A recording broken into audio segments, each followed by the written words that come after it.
돌변한 전 남편? 대체 어떤 남편을 얘기하는 걸까요? 홍종선 기자님. 네, 50대 부부가 있습니다. 두 사람은 1989년도에 결혼을 했어요. 네. 그런데 결혼하고 나서 남편이 가정폭력을 행사합니다. 그 도가 지나쳐서 진공청소기로 아내를 폭행해서 형사처벌을 받은 전력까지 아하. 있습니다. 네. 그래도 아내는 좀 무던히 어떻게든 잘 살아보려고 했고 세상에. 세월이 어느새 29년이 흘렀어요. 아하. 아내는 이게 정말 못 견디겠다, 힘들다 해서 2018년에 이혼을 요구해서 네. 두 사람이 2018년에 이혼을 하게 되는데 이때가 만 29년, 결혼으로 30년 차 세상에. 때입니다. 아니 어떻게 아내한테 도구를 이용해서 이런 몹쓸 짓을 할 수가 있어요. 그런데 29년 만에 이혼은 하게 됐는데 그 질긴 인연이 쉽사리 또 끊어지지는 않았다면서요, 김복준 의원님. 예, 그러니까 2018년도에 이혼하고 나서 한 집에서 한 1년 6개월 정도 같이 기거를 했어요. 아하. 두 사람이 이제 그러다가 지난 4월에 전 부인이 이제 남성을 한 분 만납니다. 그래가지고 그 남자 집으로 이사를 하기로 했어요. 네. 그때 이제 이 사람이 5월경에 이 남편이 이제 가해 남편도 아니죠, 이제 엄밀히 얘기하면. 전 그때 남편이죠. 이혼했으니까, 네네. 5월경에 만나가지고 그때는 축복을 해줬어요. 같이 식사하면서 가서 잘 살아라. 어허. 이렇게까지 얘기해서 뭐 깔끔하게 정리가 되는 걸로 보였습니다. 네. 예. 아니 근데 여기까지는 잘 정리가 된 것 같은데 대체 그 이후에 무슨 일이 일어난 걸까요, 이인철 변호사님? 그러니까 우리 김복주 교수님 말씀하신 대로 여기까지는 좋았는데 이 전 남편이 이제 전 부인에게 이렇게 제안합니다. 마지막으로 얼굴 보고 싶으니까 한번 보자. 어허. 이런 그러니까 위험한 이제 아내 입장에서도 마지막으로 하니까 느낌이 이제 이상한데요. 그렇죠. 전 남편의 집으로 갔는데 네. 이게 정말로 이 아내분한테 마지막이 될 줄은 몰랐겠죠. 아하, 정말로 뭔가 자신의 집으로 와달라는 부탁을 받고 전 부인이 향합니다. 정말로 부탁을 거절하기 힘들었을까요, 최단비 변호사님? 네, 그러니까 아내 입장에서는 부탁을 거절하기 힘들어서 이 전 남편의 집으로 갔죠. 근데 집으로 들어가자마자 갑자기 전 남편이 돌변을 합니다.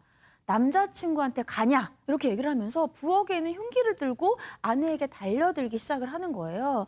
이 흉기로 아내의 옆구리 그리고 팔을 부상을 입히고요. 부상을 입히니까 아내 입장에서는 너무 무섭잖아요. 그래서 전 남편을 겨우겨우 밀치고 도주를 해서 집 밖으로 나와서 경찰에게 신고를 했는데요. 이 당시에 이 남편 술 취한 상태였습니다.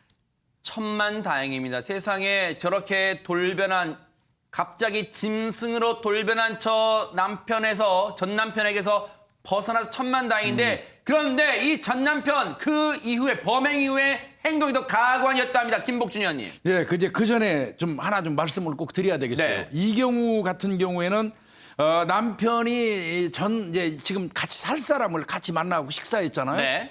그리고 가서 잘 살아라 이렇게 얘기를 했는데 그 이후에 어떤 사유인지 모르지만 마지막으로 한 번 더 보자 이런 얘기할 때는요. 이거는 심경의 변화가 있었을 가능성이 많아요. 이런 경우에는 절대로 혼자 여성분들이 가면 안 되는 겁니다. 아하. 그 부분 굉장히 좀 조심했어야 되는데 네. 좀 아쉽고요. 그다음에 기본적으로 이 남성은 폭력에 습벽이 있는 사람이잖아요. 아하. 그런 사람이라면 경계를 했었어야 돼요. 네. 이런 사례가 있어서는 안 되지만 혹시라도 이런 경우가 있다면 좀 참고해 주시기 바라고요. 네. 어찌됐건 이 남편 같은 경우에는 부인한테 그렇게 가해 행위를 하고 경찰에 신고를 했겠죠, 부인이. 네. 예, 도망 나와서. 그래서 경찰이 출동해서 가보니까 이 사람은 다른 행동하지 않고 거기서 경찰이 출동할 때까지 집에서 술을 마시고 있었다고 합니다. 세상에 이런 끔찍한 범죄를 저지르고 혹시 자신을 무슨 자포자기 한 거에 무슨 술을 마시고 있었어요. 그런데 아내분이 이런 끔찍한 일이 벌어질 줄 누가 꿈에나 상상을 했겠습니까? 이인철 변호사님. 예. 그래서 검찰은 이 전 남편을 이 살인 미수죄를 기소를 했어요.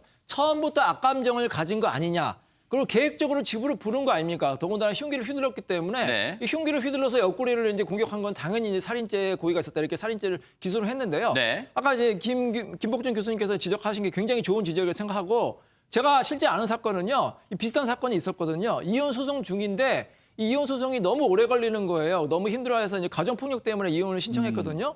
근데 이제 남편이 아내한테 연락이 옵니다. 연락이 와서 내가 당신과 이제 마지막으로 한번 만나면은 내 만남을 한번 이루어지면은 소송 빨리 합의해주겠다. 마지막으로 좀 보자. 그래가지고 이제 아내가 남편을 만나러 이 지하 주차장에 나갔거든요. 근데 그날 바로 살해를 당했어요. 세상에. 그리고 남편은 극단적인 선택을 하고 네. 절대로 이렇게 이혼 소송 중이거나 끝났을 때 뭔가 가정폭력의 좀 가해자인 것 같다. 혼자서 만나면 안 된다. 안 만나는 게 좋고요. 만약에 부득이하게 만날 경우에는 여러 사람과 같이 만나고 꼭 CCTV라든지 이렇게 안전장치가 있는지 확인하고 하셔야 될 것 같습니다. 세상에. 그런데요, 이 사건에서 검찰은 이 몹쓸 짓을 한 전 남편에게 살인 미수 혐의를 적용했습니다. 법원의 판단은 뭐였을까요, 김복준 의원님? 예, 검찰에서는 뭐 명백히 살해 의지가 있다고 보고 살인 미수죄를 적용을 했는데요. 유감스럽게도 재판부에서는 그렇게 인정하지 않았어요. 어허. 그 이유를 한 두 가지 정도를 댔는데요. 네. 참 이 사람은 폭력의 습벽이 있는 게 오히려 살인 미수죄를 벗어나는 길이 돼버렸는데 어허. 평상시에 술 취하면 폭력성을 가지고 있던 사람이니까 요번에도 그랬을 개연성이 높다는 식으로 하나 봐줬고요. 어허. 두 번째로는 부인이 도주한 이후에 추격하지 않았다. 네. 추격하지 않은 것과 그다음에 경찰이 올 때까지 집에 있으면서 술 마시고 있었던 걸로 봐서는 세상에. 살인이라는 범죄를 결의한 사람이라고 보이지 않는다. 즉 말하면 살해의 고의성이 없다. 이런 식으로 이제 아마 그 정리를 한 것 같습니다. 네. 근데 이제 아마 제가 판단컨대는 여기에다가 하나 정도는 더 붙였겠죠. 아마 참작한 게 그걸 겁니다. 뭘까요? 살해 의지가 공고하다 그러면 그 공격 지점입니다. 주로 이제 살해 의지가 아주 공고하다면 얼굴이나 목 쪽을 겨냥했을 급소 가능성이 부분인가요? 네. 많은데 다행히 이 사람은 뭐 왼팔이라든지 옆구리 쪽이었기 네. 때문에 그 부분이 좀 참작되지 않았나 싶습니다. 그런데 또 재판부가요, 이 전 남편에게 살인의 고의가 없었다고 본 또 근거가 하나 더 있었답니다. 최단미 변호사님. 네, 그러니까 살인의 고의가 있으려면 처음부터 이 사람을 사망에 이르게 할 의도가 있어야 되는데 보통 살인의 고의는 살해의 동기를 이제 중점적으로 봅니다. 근데 그 당시에 검찰이 살해의 동기로 본 것이 뭐냐면 남자친구와 교제를 하고 이러한 사실을 들어서 이 전 남편이 살해의 마음을 먹었다 이렇게 얘기를 했는데 그 전부터 동거하긴 했지만 이미 부부 사이는 끝난 지가 오래됐고 알고 있었는데 그 뒤에 만나서 또 전 남자친구와 잘 살라 이렇게까지 얘기까지 했다는 거죠. 그러니까 살인의 동기는 없었다는 거예요. 그래서 살인 미수는 무죄를 하되 다만 흉기를 가지고 그러니까 상해를 입힌 건 맞기 때문에 특수상해 혐의는 인정을 했고요. 양형 기준에서는 범행수법이 잔인하고 재범의 우려가 있다. 그래서 보통의 양형보다는 높은 징역 2년을 선고했습니다. 걱정이 됩니다. 징역 2년형이 뭐 형량보다 기준 형량보다 높다고는 하지만 2년 뒤에 만약 출소했을 때 또 다른 제2, 제3의 가해가 있을까 봐 또 걱정이 되는데요. 근데 저는 정말로 조금 여기에 의견이 네네. 다른 의견이 있는데 죄송한데 네네. 왜냐하면은 이 이제 두 가지 논거 때문에 이 법원에서 살인 미수를 인정 안 했잖아요.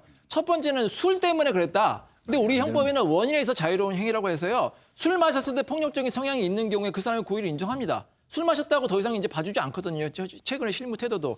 그리고 또 하나는 이 식사 자리에서 잘 살아라는 말까지 했기 때문에 악감정이 없었다. 이거는 본인의 진심을 속일 수도 있어요. 아하. 그렇게 얘기를 했지만 속으로는 다른 뭐 사이코패스 같은 사람들도 겉으로는 멋쩍는 거 아닙니까? 그래서 이 부분은 조금 다시 한번 판단해봐야 않을까 이런 생각이 듭니다. 사실 이러한 부분 때문에 심심치 않게 국민의 법감정이란 말이 나오는 게 아닌가 이런 생각도 해봅니다. 뒷맛이 참 씁쓸합니다.